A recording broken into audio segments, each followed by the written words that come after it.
इतिहास नहीं लिखा जाता है, बोलने वाले का इतिहास लिखा जाता है। ये अनपढ़ प्रधानमंत्री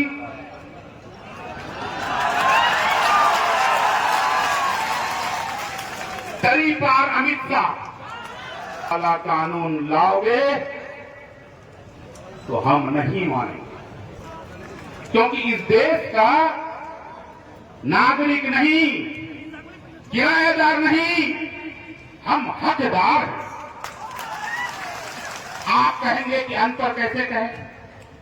मैं साबित करता हूं। मैं मंच में कहता हूं कि मैं टिकटॉक पढ़ा लिखा, लेकिन आज तक नरेंद्र मोदी मंच में यह नहीं कहा कि मेरा इतना डिग्री है।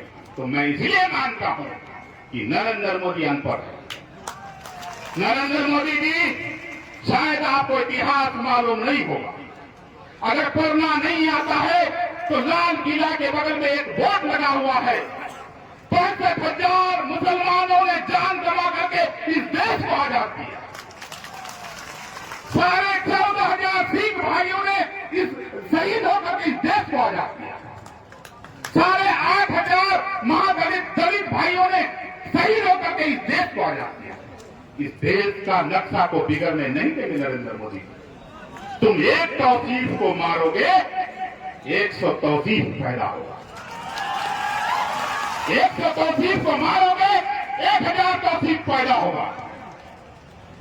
1,000 तौसीफ को मारोगे, 1,00,000 तौसीफ होगा।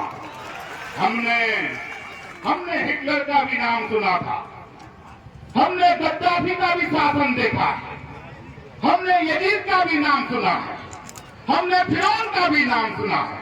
इसीलिए नरेंद्र मोदी जी, इस कौम को डराने का कोशिश मत करो। ये कौम सिर्फ और सिर्फ अल्लाह के आगे सर झुकता है।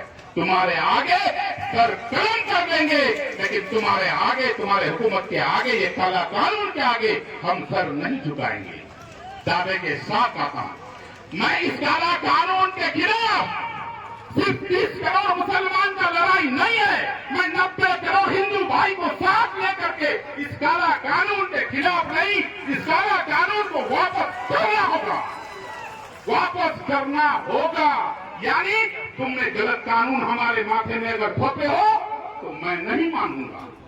तुमने 370 का धारा लाया, हम लोग चुप रहे। तुमने अमेरिका का 3 तलाक का मामला लाया, हम चुप रहे। लेकिन इसका मतलब ये नहीं है कि तुम आज हमारे वक्त का जमीन को छीनने का कोशिश कर रहे हो। कल इसलिए चुप नहीं रहना है भाइयों, कल चल के नहीं तो ये भी फैसला कर सकता है कि मुसलमानों मियां बीबी अलग रहो। तो ये कानून मानोगे क्या? इसीलिए ये तो शुरुआत है। मैं तो सुप्रीम कोर्ट का इंतजार कर रहा हूं, और सुप्रीम कोर्ट का जो अभी आ रहा है, बहुत अच्छा लाइन आ रहा है, इसीलिए मैं चुप हूं।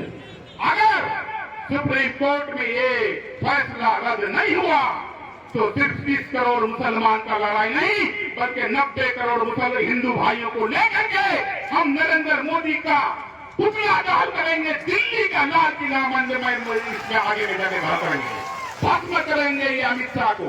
करीपाल जी, कान खोल करके सुन लो।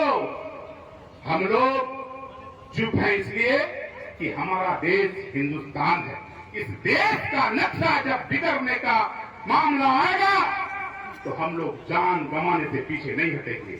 मैं वादा करता हूं आप लोगों के सामने में, किशनगंज जिला में, कि अगर पहला नाम आएगा तो मेरा नाम लिखिए, मैं सबसे आगे आपके साथ खड़ा रहूंगा। आपको भी आना होगा। ये लड़ाई सिर्फ मेरा कौम का नहीं है, इस देश का है। इस देश का नक्शा को बचाना है, अम्बेडकर का संविधान को बचाना है। संख्या बल पर आज चाहते हैं कि जो कानून थोप देंगे मानेंगे, नहीं मानेंगे, नहीं मानेंगे, नहीं मानेंगे। अस्सलाम वालेकुम व रहमतुल्लाहि व बरकातहू।